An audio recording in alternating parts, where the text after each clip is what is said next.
자, 전 시간에 이어서 이제 토지 분류 계속 진행해 보도록 하겠습니다. 자, 필지와 획지가 나와 있죠. 근데 필지는 법률적 개념의 땅으로서 등기와 등록의 단위가 되는 토지다라고 볼 수가 있어요. 이게 무슨 말이냐면 100평짜리 땅도 등기하면 1필지가 되는 것이고 10,000평짜리 땅도 등기하면 1필지가 되는 것 아니겠습니까? 그렇기 때문에 필지는 토지의 등기 등록의 단위가 되는 땅이지 절대 면적 단위가 아니라는 점, 그리고 하나의 지번이 붙는 땅이 필지가 돼요.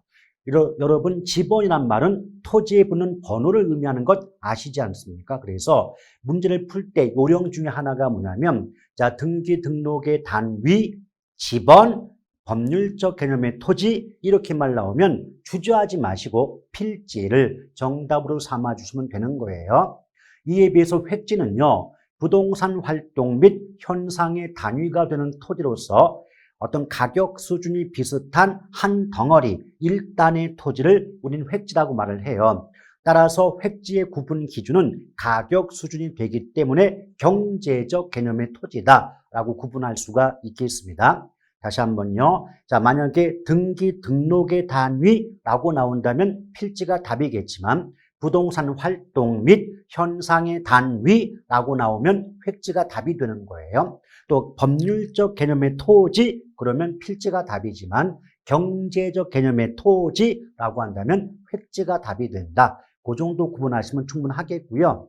또 나지와 건부지가 있는데요. 이 나지와 건부지는 정반대 말이 되는데, 나지할 때 나가 벌거벗을 나거든요. 왜? 나체할 때 나라는 말 쓰지 않습니까? 그럼 나지는 벌거벗었다. 그 말이 뭐냐면, 나지의 경우는 A라는 땅 위에 아무것도 없더라. 이게 나지예요.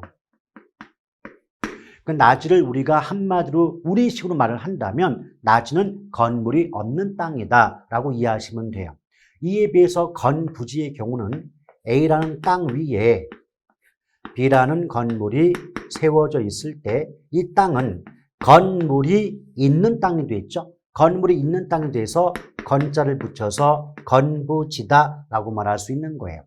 따라서 우리식으로 쉽게 이해하고자 할 때는 건물이 있는 땅은 건부지고 건물이 없는 땅은 나지다라고 보시면 되는 겁니다. 아시겠죠? 그런데 이 개론의 특징 중에 하나가 뭐냐면 내용 자체는 어렵지가 않음에도 불구하고 실제 문제로 출제될 때의 문장이 어려워요. 그래서 어떻게 출제가 되냐면 나지란 지상은 땅 위입니다. 지상에 건축물 등 계량물이 없는 토지로서 지상권 등 토지의 사용 수익을 제한하는 사법상 권리가 설정되지 아니한 토지를 말한다라고 출제가 되고 있는 거예요.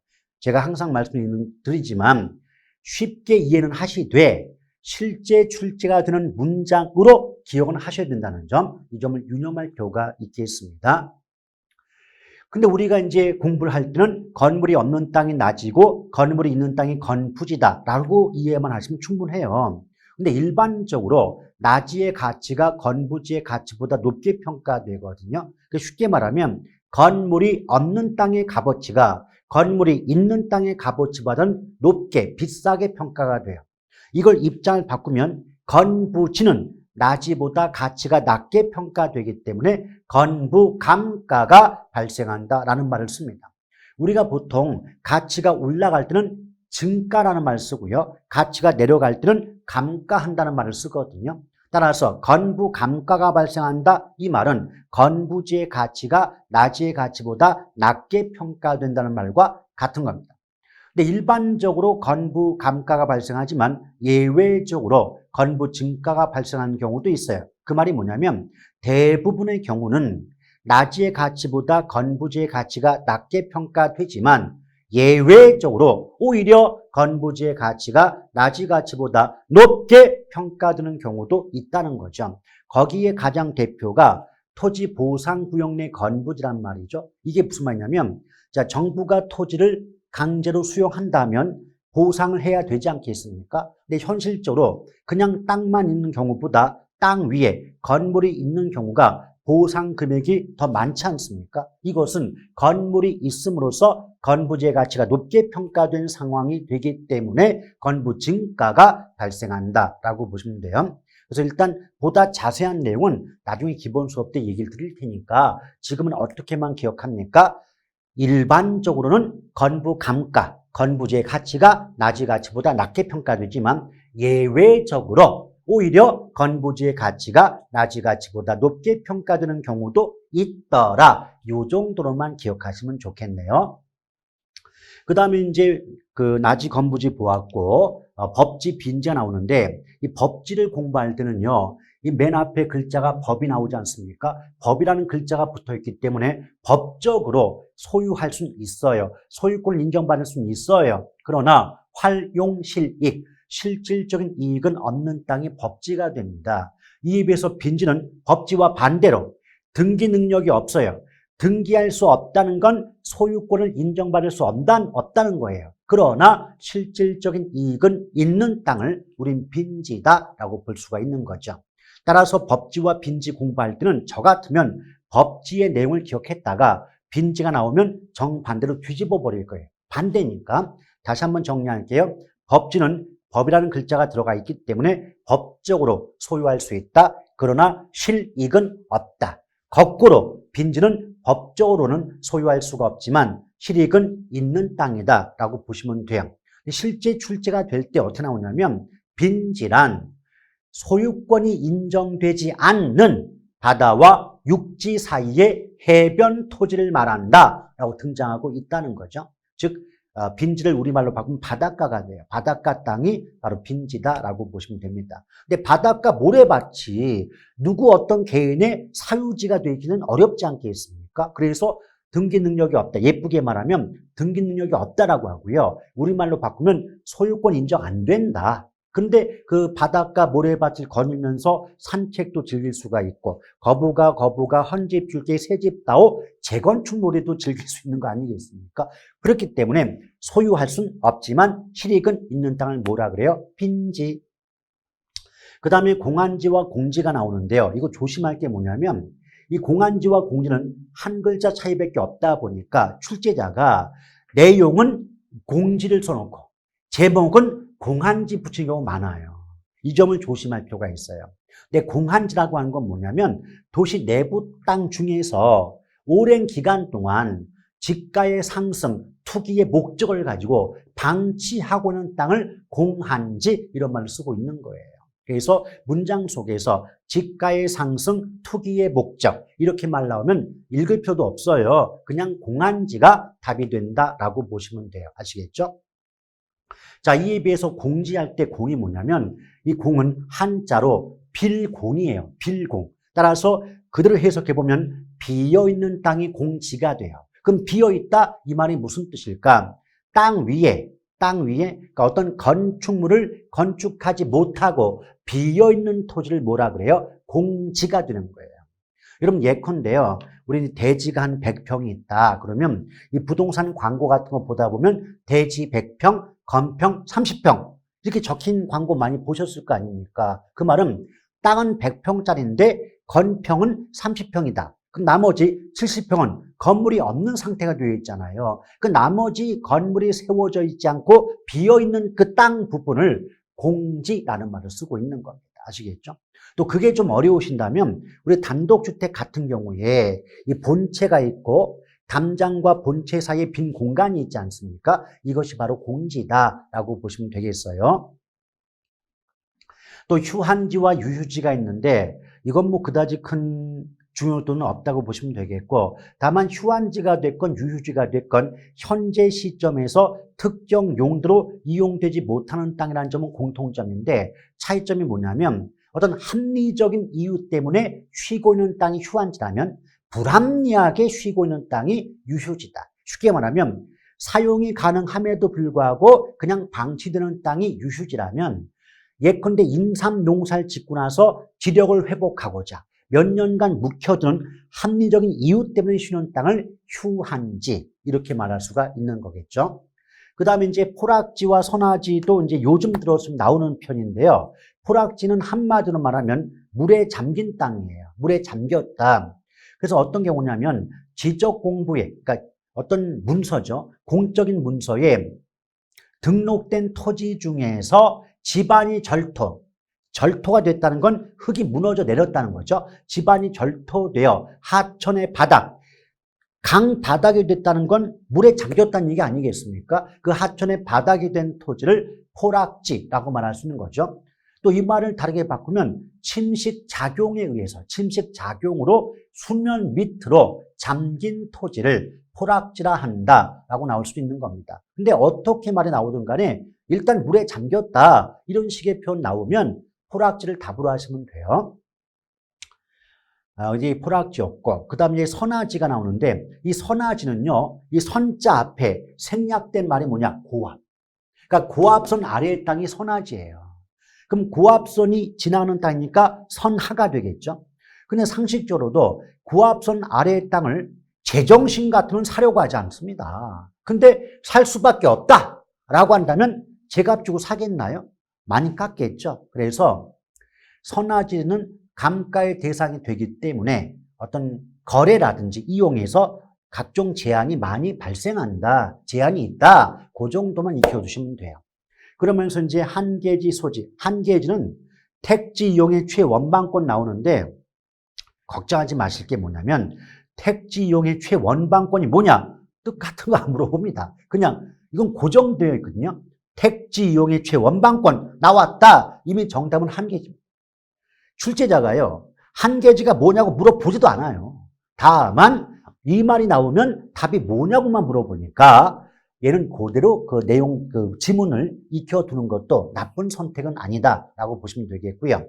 소지가 뭐냐? 소지는 이제 그 대지 등으로 개발되기 이전 자연 상태 그대로의 땅을 뭐라 그래요? 소지 그래요. 소지. 다시 한번 문장 속에서 개발되기 이전 자연 상태로서의 토지 이렇게 말 나오면 소지를 답으로 하시면 되는 겁니다. 자, 이제 개념 및 분류를 가볍게 살펴보았고요. 이제 부동산 특성 들어가 볼게요. 근데 원래 부동산 특성도 좀 잘 생각해 보세요. 상식적으로 부동산이 토지와 건물로 구분되지 않습니까? 그럼 특성 역시도 원래는 토지 특성과 건물 특성으로 나눠지는 거예요. 근데 역사적으로 지금까지 단 한 번도 모의고사에서조차도 건물 특성을 물어본 역사가 없어요. 따라서 기본서, 교과서에는 건물 특성이 나올지라도 공부할 때는 아니 보셔도 지장이 없더라. 따라서 토지 특성을 위주로 중심으로 공부를 하셔야 되는데 그 토지 특성도 원래는 자연적 특성과 인문적 특성 두 가지로 구분이 된다는 거예요. 근데 자연적 특성은 토지가 원래부터 가지고 있는 특성을 자연적 특성이라고 하고요. 인문적 특성은 토지가 인간과의 관계 속에서 나타내는 특성을 인문적 특성 이렇게 말을 합니다. 근데 사회과학 용어에서요. 자연의 반대가 인문이거든요. 예컨대 학교에서도 자연과학대가 있다면 뭐 인문, 사회과학대가 나눠지지 않습니까? 그래서 자연적의 반대가 인문적이다 보니 자연적 특성의 성격을 거꾸로 뒤집으시면 인문적 특성의 성격을 알 수가 있어요. 일단 자연적 특성은 성격 자체가 땅이 원래부터 가지고 있는 특성이니까 선천적이고요. 선천적인 건 바뀔 수가 없기 때문에 고정적이고 불변의 성격을 갖는다라고 말이 나와요. 근데 이에 비해서 자연의 반대가 인문이다 보니 인문적 특성의 성격은 선천의 반대 후천적이다. 고정의 반대 유동적이다. 불변의 반대 가변적 성격을 갖는다라고 출제가 되고 있더라는 거죠. 그런데 출제 비중을 따져본다면 인문적 특성도 출제가 되고는 있습니다만은 거의 대부분 95% 이상은 자연적 특성 위주로 출제하고 있다. 그러므로 공부할 때는 다 공부를 해야 되겠지만 비중은 자연적 특성에 비중을 두시고 공부를 하실 필요가 있다. 그럼 자연적 특성에는 뭐가 있느냐? 일단 제목부터 먼저 볼게요. 부동성의 특성이 있고요. 부정성, 영속성, 개별성, 인접성이라는 5가지 특성이 있더라 얘기입니다.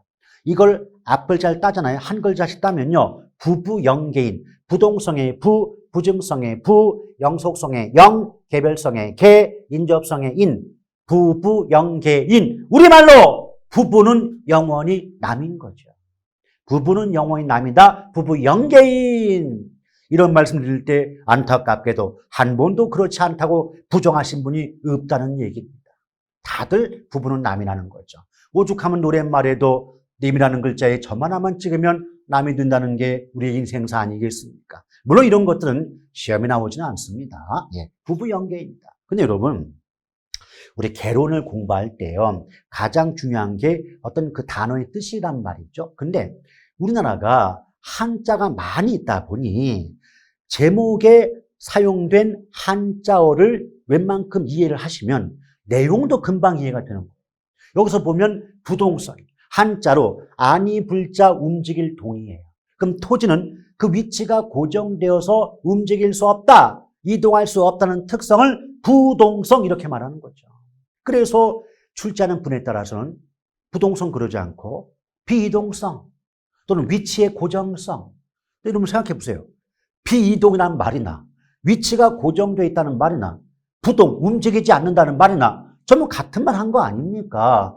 그러니 제 얘기는 뭐냐? 굳이 같은 말을 따로따로 외우려 하지 마시고 의미만 해석된다면 외울 거 없지 않냐 그 말이에요. 그럼 여러분 한번 생각해 보세요.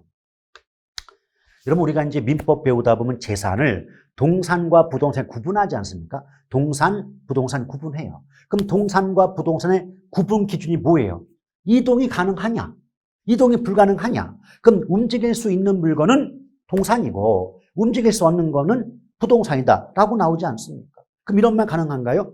부동산의 자연적 특성 중 부동성은 동산과 부동산의 구분 기준 또는 물리적 기준 근거가 된다. 뭐 그런 말 쓸 수 있는 거 아니겠습니까? 두 번째는 뭐냐면 여러분들 우리가 남이 나를 해코지 하려고 막 덤벼들어요. 근데 내가 만약에 움직일 수 있다면 피할 수 있지 않습니까? 근데 내 다리가 묶여서 내가 움직일 수 없다면 남이 나를 때리려고 달려들건 뽀뽀하려고 달려들건 받을 수밖에 없지 않겠습니까? 이처럼 외부 환경의 영향을 받을 수밖에 없지 않느냐? 왜? 위치가 고정되어 있기 때문에 이동이 불가능하니까. 이런 현상을 뭐라고 하냐면 외부 효과가 발생한다 그래요.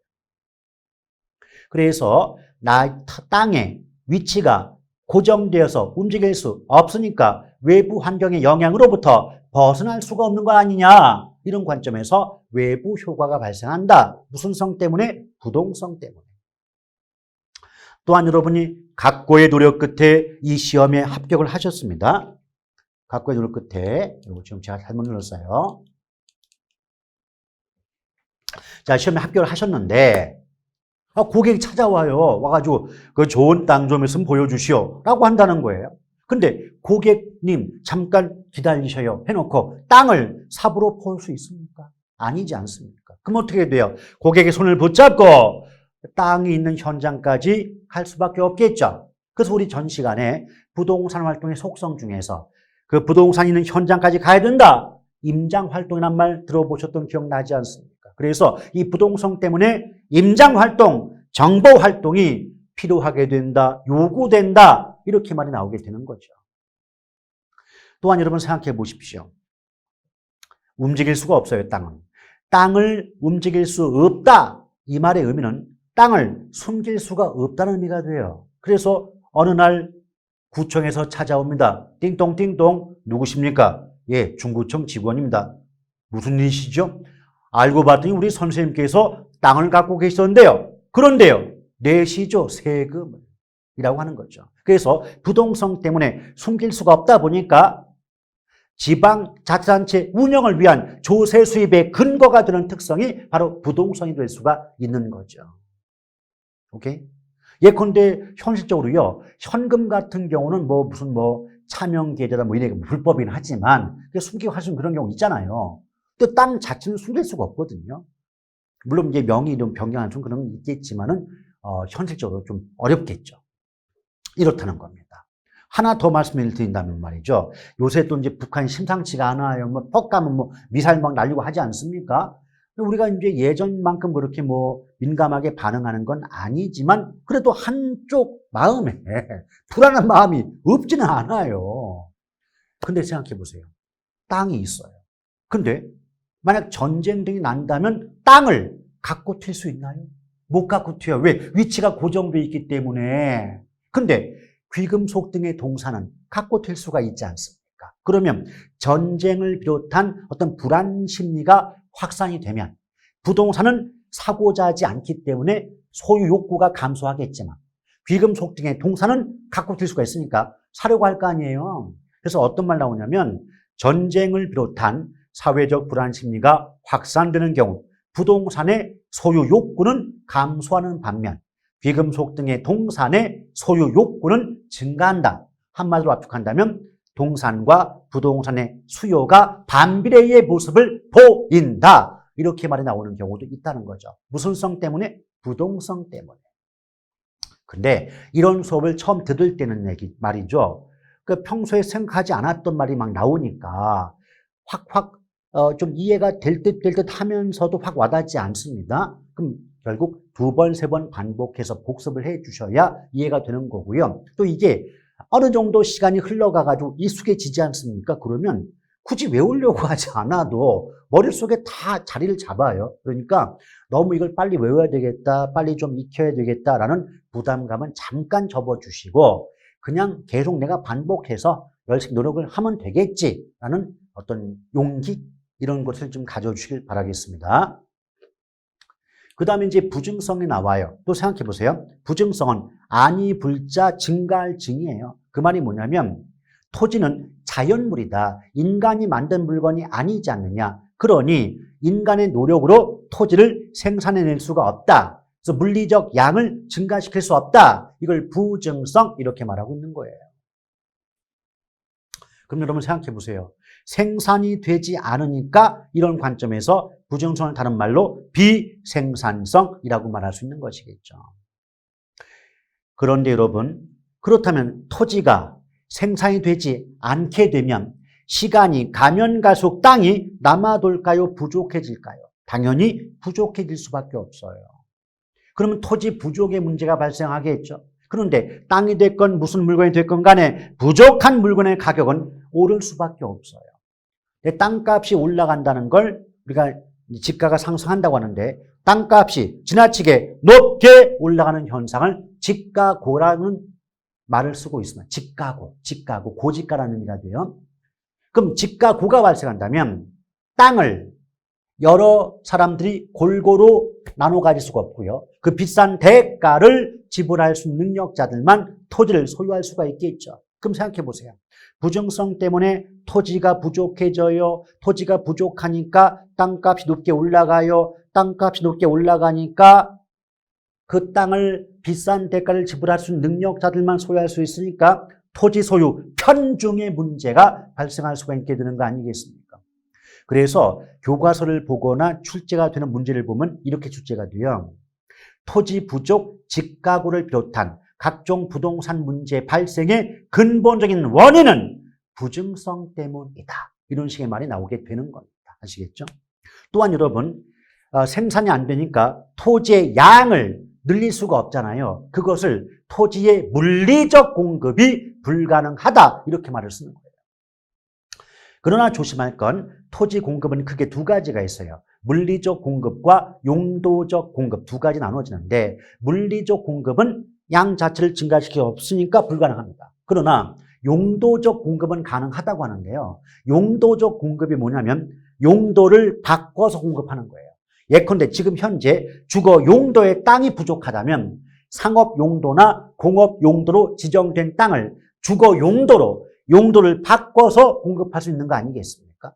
무슨 말인지 아시겠죠? 그래서 2가지 구분하십시오. 부증성 때문에 물리적 공급은 불가능하다. 그러나 용도의 다양성 때문에 용도를 바꿔 공급하는 용도적 공급은 가능하다. 구분하셔야 됩니다. 실제 기출문제를 보면 부증성 때문에 물리적 공급 및 용도적 공급 모두가 불가능하다라고 섞어놓는 바람에 틀리게 만드는 경우 되게 많아요. 이 점만 유념하시면 되겠습니다. 또 이제 나머지 뭐 이것 때문에 땅값 올라가니까 집약도가 높아져 가지고 집약적 토지 이용이 뭐 조장된다. 이런 것들은 계속 이제 학습해 가면서 특징적인 단어 위주로 외우시면 되는 거예요. 자, 세 번째가 영속성인데요. 이제 영속성. 왜 영속저다 그 말은 영원하다 이런 의미가 되지 않습니까? 그러면 토지는 아무리 오랜 시간이 흘러도 파괴, 훼손, 소모, 소멸되지 않는다는 특성을 영속성 이렇게 말씀드릴 수가 있어요. 그런 점을 생각해 봐요.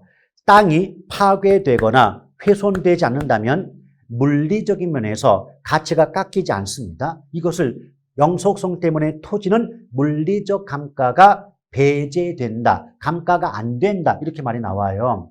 그걸 넓게 보면 토지의 영속성 때문에 토지에는 원칙적으로 감가상각 이론이 적용되지 않는다. 그렇게 출제가 되고 있다는 겁니다. 아시겠죠? 또한 여러분 생각해 보세요. 이 영속성 때문에 임대차 시장이 발달하게 되는데 예쁘게 포장하면 뭐 소유함으로써 얻는 소유이익과 사용함에 얻는 사용이익의 분리가 가능함에 따라서 임대차 시장이 발달한다. 이렇게 말 쓰거든요. 이게 무슨 말이냐. 한 가지 예를 들어볼게요. 예컨대 곰돌이가 큰 마음을 먹고 500만 원짜리 디지털 카메라를 구입했다 이거예요. 근데 너무 이제 고가의 상품이다 보니 곰돌이도 구입만 해놓고 모셔놨다 이거죠. 근데 그걸 어떻게 알았는지 뒷집에 곰탱이가 찾아와가지고 곰돌아 나 이번에 동남아 여행 떠나는데 그 디카 하나 좀 빌려줘 라고 한다는 거예요. 그럼 여러분이 곰돌이 입장하면 선뜻 그 디카를 곰탱이에게 빌려줄 수 있겠습니까? 못 빌려줘요. 왜냐? 어떤 분은 고가품이라서 그럽니다. 이렇게 말씀하시는데 고가품이기 전에 디지털 카메라는 동산이에요. 동산은 파괴, 훼손, 분실의 위험이 있는 거예요. 그래서 선뜻 빌려주기가 어렵죠. 근데 땅은요, 남에게 빌려준다 한들 땅이 파괴되거나 분실되거나 할 위험이 없지 않습니까? 그래서 선뜻 남에게 빌려줄 수 있게 되니까 임대차 시장이 발달하게 된다라고 말하고 있는 거죠. 근데 그 하나만 쓰려면 좀 약간 좀 모자란 듯 보이니까 출제할 때는 소유이익과 사용이익의 분리가 가능하여 임대차 시장이 발달하게 된다. 그렇게 출제가 되고 있는 겁니다. 아시겠죠? 그것 이외에 나머지 무슨 장기적 배려, 예측 원칙의 토대, 직접 환원법의 근거 이런 것들은 하나하나 설명을 다 듣고 이해하려면 너무 시간이 오래 걸려요. 그래서 특징적인 단어들은 그냥 외우는 게 오히려 좀 정신건강에 좋지 않을까 생각이 듭니다. 자, 개별성이 나왔는데 여러분, 저는 항상 수업할 때 개별성을 잘 못 알아듣는 분들한테는 이런 말씀입니다. 개별을 앞뒤로 거꾸로 읽어봐라. 그럼 별개가 되지 않느냐. 그럼 우리가 대화를 나눌 때 너와 나는 별개야 라고 얘기한다면 너와 나는 같다는 뜻이에요? 다르다는 얘기예요? 다르다. 그래서 이 토지는 저마다 다르다는 그 특성을 개별성이라는 말을 씁니다. 근데 여러분 생각해 보세요. 우리가 보통 대체한다는 말을 많이 쓰잖아요. 그럼 대체한다는 게 뭐예요? 바꿀 쓴다. 근데 바꾸려면 같거나 비슷해야만 바꾸는 게 가능한 거죠. 다른 것끼리는 바꾸기 어렵죠. 그런 관점에서 개별성은 비대체성이라는 말을 쓰기도 해요. 따라서 문장 속에서 대체가 곤란하다, 대체가 제약된다, 곧다고 말 나오면 이거 개별성 얘기하는구나 라고 이해하시면 되겠고요. 또한 생각해 보세요. 개별성 때문에 땅은 땅마다 달라요. 그럼 다르다면 땅은 동질품일까요? 이질품일까요? 당연히 이질품이겠죠. 근데 이질품의 경우는 일물일가의 법칙이 성립하지 않게 됨으로써 불완전 시장이 되고 있는 겁니다. 근데 일물일가의 법칙과 불완전 시장 이런 것들이 뭐냐? 그거는 다음 파트인 이제 시장에 가면 또다시 완전 경쟁 시장과 불완전 시장 나오게 되니까 그때 가서 보시면 되는 거고 또 실질적으로 일물일가의 법칙이 무슨 말인지 물어보지도 않아요. 다만 동질품일 때 일물일가 법칙 성립하고 그래서 완전 경쟁 시장이 된다. 그 정도만 알아두면 되는 거지. 동질품이 뭐고 일물일가가 뭐냐? 뜻 같은 거 몰라도 사실은 전혀 관계가 없습니다. 자, 그 다음에 또 인접성 볼게요. 근데 인접해 있다는 말 자체가 왜 가깝다는 얘기가 되겠죠? 근데 사람이든 짐승이든 물건이든 가까운 것끼리는 좋든 안 좋든 영향을 주고받습니다. 그래서 인접한 토지 상호 간에 영향을 주고받는다는 특성을 인접성 이렇게 말하고 있는 거죠. 근데 그때 좋은 영향을 받는 경우를 정의 외부 효과가 발생한다라고 하고요. 안 좋은 영향 받을 때를 부의 외부 효과가 발생한다. 이렇게 말씀드릴 수가 있겠습니다. 자, 그 정도 보시면 돼요. 특히 인접성 같은 경우는 실질적으로 거의 문제화되지 않고 있기 때문에 이 정도 의미 정도만 아시면 되는 것이지 뭐 구체적인 내용까지는 모르셔도 전혀 지장을 받지 아니합니다. 자, 이렇게 해서 이제 부동산 특성까지 마무리를 지었고요. 이제 부동산 경제론 파트로 들어가 보도록 하겠습니다.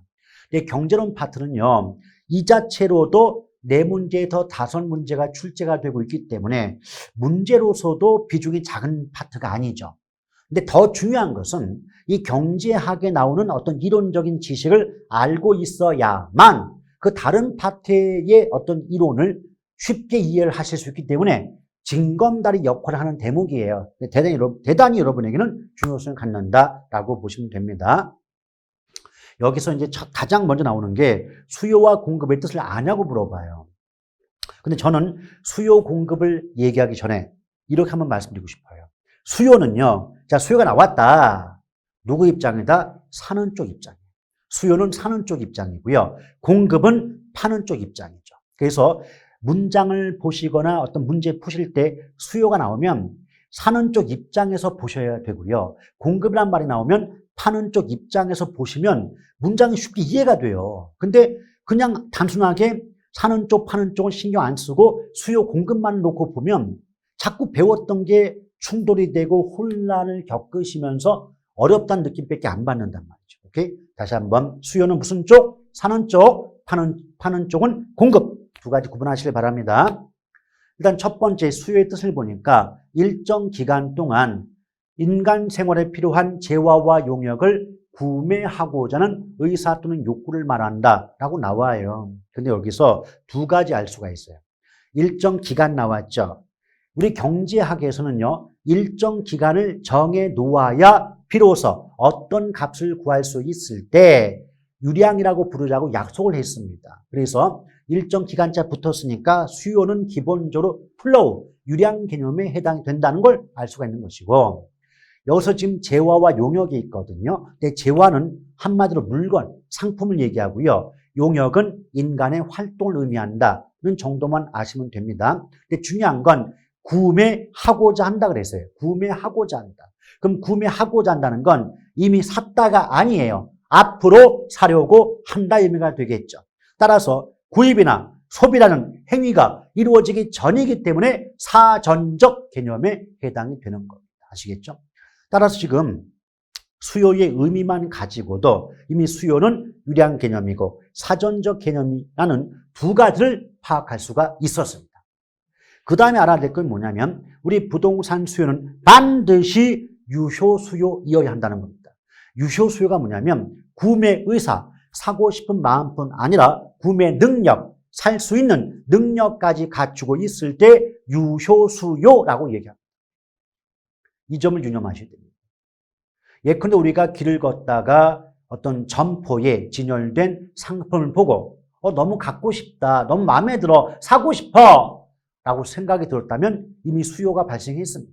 그러나 주머니를 뒤져봤더니 그 상품을 구입할 만큼의 돈이 있더라. 이때는 구매 능력이 있다 보니까 유효 수요가 될 수 있겠지만 지갑 속에 돈이 없더라. 그럼 사고 싶은 마음만 있을 뿐이지 살 능력이 없기 때문에 유효 수요가 될 수 없는 거죠. 이런 경우를 잠재 수요라고 합니다. 예비적 수요, 잠재 수요. 차이가 뭐라고요? 구매 능력이 있다면 유효 수요, 없다면 잠재 수요. 구분하시길 바라겠습니다. 자, 그런데 여기서 잠깐 끊어볼게요. 제가 조금 전에 사는 쪽이 수요고 파는 쪽이 공급 그랬잖아요. 맞죠? 그러면 이 수요의 의미에서 구매, 이 구매, 이 말을 판매 한 단어만 바꾸지 않습니까? 그럼 공급의 의미가 돼요. 제가 읊어볼게요. 그럼 공급이란 일정 기간 동안 재화와 용역을 판매하고자 하는 의사 또는 욕구를 말한다라고 정의할 수 있어요. 좀 이따 보면 또 그게 나와요. 그럼 여러분 생각해봐요.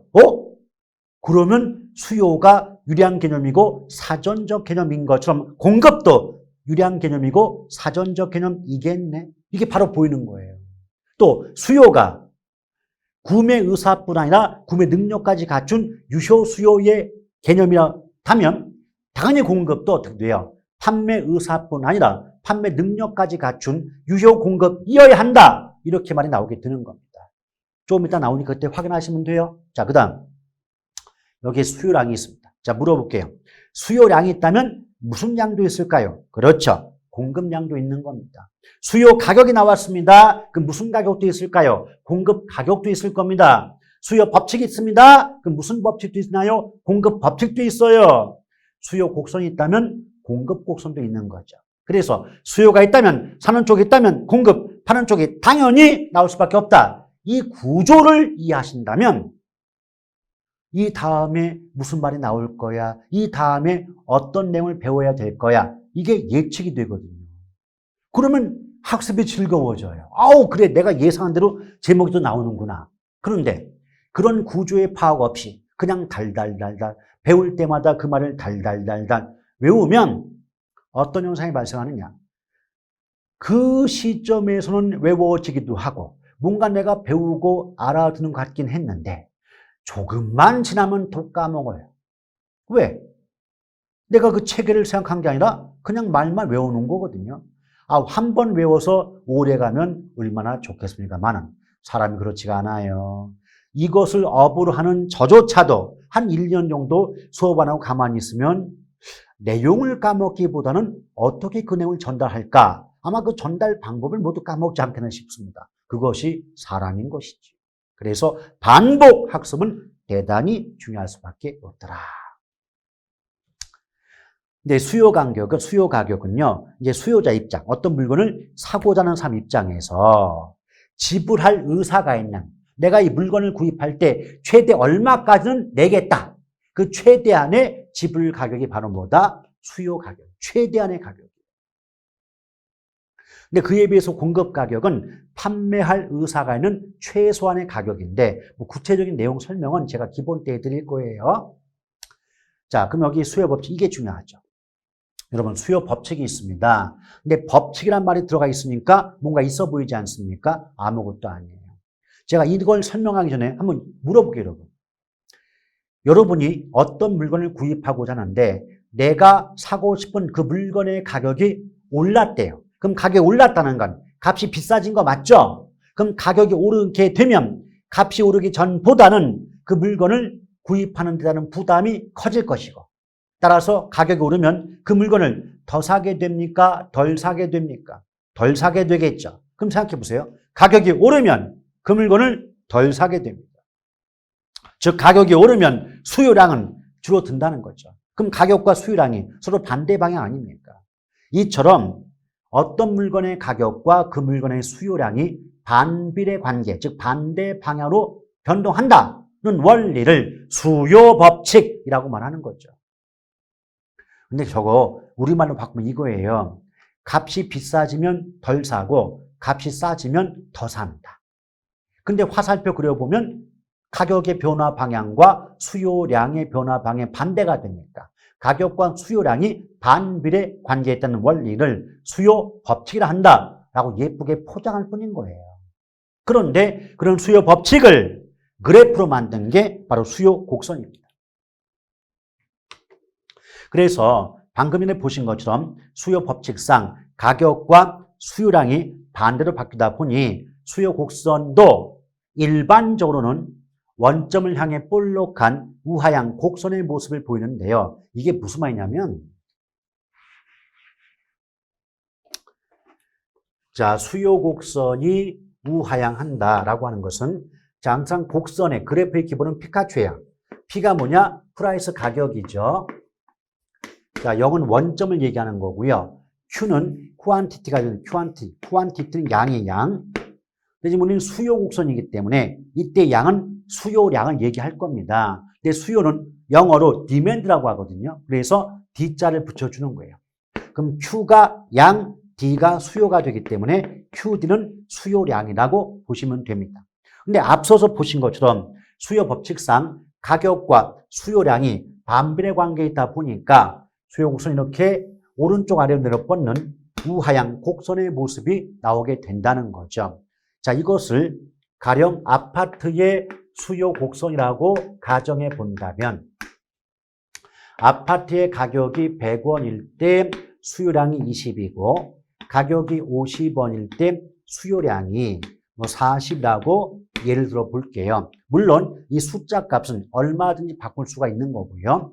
여기서 자, 지금 100원의 가격과 20개의 양이 맞다는 점을 편의상 A점이라고 할게요. 마찬가지로 50원의 가격과 40개의 양이 맞다는 점을 역시 편의상 B점이라고 얘기하도록 하겠습니다. 그러면 A점과 B점을 연결해 보았더니 오른쪽 아래로 내려 뻗는 우하향 곡선의 모습이 나오게 된다는 거죠. 오케이? 그런데 이 자체가 수요 법칙을 의미한다. 왜요? 들어보세요. 여기서 아파트의 가격이 100원에서 50원으로 내려가면 값이 싸졌기 때문에 더 많이 사려고 하겠죠. 그 결과 아파트의 수요량이 20에서 40으로 늘어나게 된다는 거예요. 반대로 아파트의 가격이 50에서 100으로 올라간다면 구입 부담이 커지기 때문에 덜 사려고 할 겁니다. 그러므로 아파트의 수요량이 40에서 20으로 줄어들 수가 있겠죠. 결론, 가격 오르면 수요량 감소하고 가격 내리면 수요량 증가하니까 가격과 수요량이 반대로 바뀐다. 반비례 관계에 있다는 원리인 수요 법칙이 그래프에 그대로 반영이 되어 있음을 알 수가 있는 겁니다. 아시겠죠? 자, 이렇게 보실 것. 그 다음에 여기 보면 시장 곡선, 개별 곡선 나오는데 이건 어차피 기본 수업 때 그래프를 다 보시다 보면 무슨 말인지 금방 이해가 가십니다. 다만 지금은 그래프를 안 그렸으니까 뭐만 기억한다. 수요 곡선이 됐건 공급 곡선이 됐건 개별 곡선을 합하면 수평으로 합해주면 시장이 된다. 개별 곡선의 수평적 합이 곧 시장 곡선이 된다. 이 정도만 지금은 기억하시길 바랍니다. 구체적으로 개별 수요 곡선의 수평적 합이 시장 수요 곡선이 되는 거고 개별 공급 곡선의 수평적 합이 시장 공급 곡선이 된다. 즉 수요든 공급이든 개별 곡선을 합하면 시장 곡선이 된다. 지금은 그 정도만 기억하시길 바랍니다. 자, 구체적인 내용은 어차피 기본서 나오고 기본 수업하다 보면 우리가 이제 수업할 때도 그렇고요. 교과서에도 그래프가 다 나와요. 그 기울기를 보게 되면 이렇게 돼서 이게 개별이고 합한 게 시장이구나 확인되기 때문에 그때 가면 보다 쉽게 이해될 수 있을 겁니다. 자, 그러면서 이제 공급 나왔죠. 예측해 봐요. 우리가 앞에 예측했던 거 수요의 의미 속에서 구매를 판매로 바꾸면 공급이라고 했어요. 따라서 공급 보니까 일정 기간 동안 재화와 용역을 판매하고자 하는 의사 또는 욕구를 했고 또 일정 기간자 붙었으니까 유리한 개념 또 판매하고자 한다 했으니까 사전적 개념을 알 수가 있고요. 반드시 공급 능력, 판매 능력까지 갖춰야 되기 때문에 유효 공급이어야 한다는 것도 예측할 수 있었습니다. 또한 공급량도 있을 거고 공급 가격도 있지만 그런 내용들은 차츰차츰 익혀가시면 되는 것이고 자, 공급 법칙 나왔어요. 공급 법칙. 자, 공급 법칙은 공급자 나오면 파는 쪽이에요. 그 물건을 파는 쪽 입장에서는 내가 파는 물건의 가격이 오르면 팔았을 때 얻는 이익이 많아져요. 그럼 더 많은 돈을 벌려고 더 많이 팔려고 하겠죠. 그럼 공급량은 늘어납니다. 가격이 오르면 이익이 늘기 때문에 더 많이 팔기 위해서 공급량을 늘립니다. 이처럼 가격과 공급량이 같은 방향, 비례 관계에 있다는 원리를 공급법칙이라고 하는 것이죠. 근데 그런 공급법칙을 그래프로 만든 게 바로 뭐다? 공급곡선이다. 그럼 공급곡선 잠깐 제가 그려볼게요.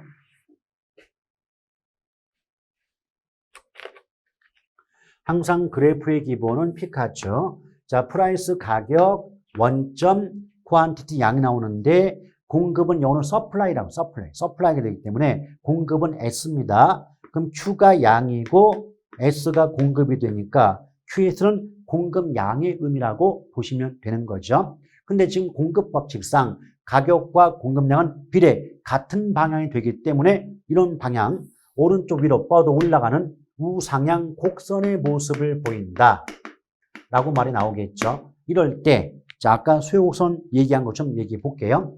이걸 역시 아파트의 공급이라고 가정해 보았을 때 아파트의 가격이 50원일 때 공급량이 30이고 가격이 100원일 때 공급량이 50이라고 예를 들어 볼게요. 그러면 50원의 가격과 30개의 양이 맞다는 점을 A점, 100원의 가격과 50개의 양이 맞다는 점을 B점이라고 본다면 A점과 B점을 연결해 보았더니 오른쪽 위로 뻗어 올라가는 우상향 곡선의 모습이 나오는 건 확인하고 계셨겠죠. 근데 이 자체가 공급 법칙이다. 왜? 여기 보세요. 지금 아파트 가격이 50에서 100으로 올라가면 값이 올라간 만큼 판매하는 공급자 입장에서는 이익이 더 커지니까 보다 많은 이익을 얻기 위해서 공급량을 늘리겠죠. 따라서 공급량은 30에서 50으로 증가합니다. 반대로 가격이 100에서 50으로 내려가면 파는 쪽, 공급자 파는 쪽 입장에서는 값이 떨어지는 만큼 팔아봤자 이익이 안 나와요. 그래서 덜 팔려고 하니까 공급량은 50에서 30으로 줄어든다는 거죠. 결론을 얘기할게요. 가격 내리면 공급량 줄고 가격 오르면 공급량 는다. 즉 가격과 공급량은 같은 방향, 비례 관계에 있다는 원리가 바로 공급 법칙이다. 이 공급 법칙을 그래프로 만든 게 공급 곡선이다. 이거예요. 그리고 맨 아래에 보시면 아까 제가 뭐라 그랬어요? 수요 곡선이건 공급 곡선이건 개별 곡선을 수평으로 합하면 시장 곡선이 된다 하지 않았습니까?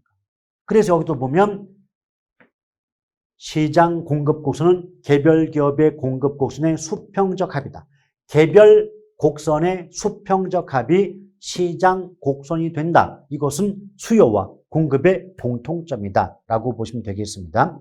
그 아래에 보면 탄력성 나오고 기울기 나오는데 이건 어떻게 보느냐면 나중에 이제 요번 다음의 시간에 탄력성 배워야 되는데 탄력성의 개념을 배워야만 이게 지금 무슨 말인지 알아듣는단 말이에요. 그러니까 지금은 외우는 것밖에 안 되니까 일단 건너뛰고요. 다음 시간에 탄력성 배우시면서 함께 익혀보도록 하겠습니다. 따라서 이제 수요 공급의 기본 개념 따져봤고요. 이제 잠시 뒤에 다른 내용을 가지고 다시 뵙도록 하겠습니다.